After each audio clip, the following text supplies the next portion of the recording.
I will kick it off by welcoming you here. Thanks a heck of a lot for coming. This is actually our last in-studio interview here at this place. We're moving right after we get out of this thing, so you can take this as a historical moment, the last in this studio. Good. That we'll have to have you up again soon in the next one. But just wanted to welcome you here.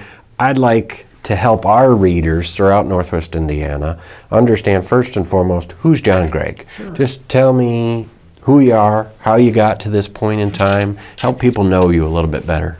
Well, that's a good question.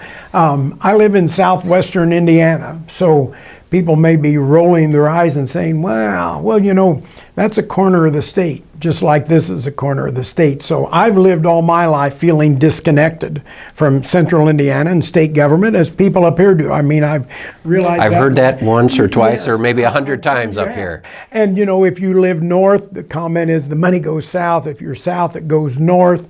The truth of the matter is all four corners of the state, and it's gotten worse, really. I just really feel disconnected from state government. They don't feel like they matter. They don't feel like they're getting their fair share, and that's an issue. So I've lived with that all my life, as the people up here in the region have.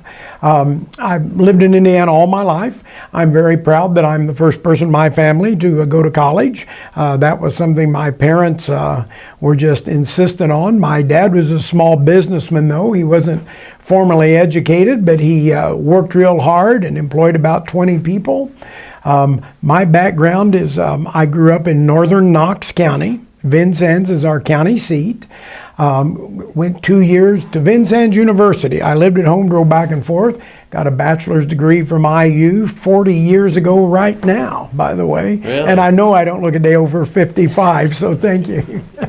And then I went to work in the energy industry. I worked for 2 Fortune 500 companies, working at night or working during the day, got a master's degree at night.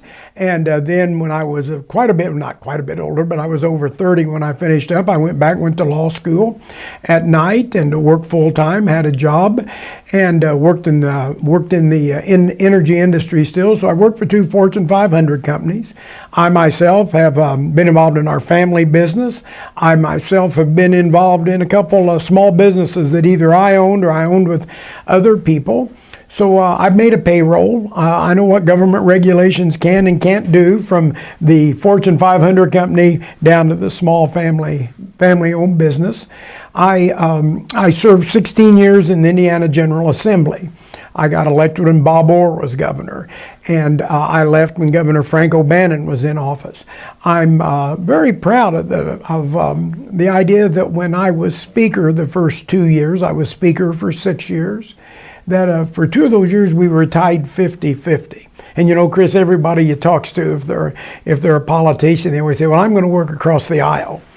Well, I have worked across the aisle, because if you're tied 50-50, literally nothing's going to happen. And we got it done. And the whole 6 years I was Speaker, I'm a Democrat. The Republicans controlled the Senate, so everything that ended up on the governor's desk had to have bipartisan support. So I left in 2002, and I then spent a couple of years as the interim president of Vincennes University.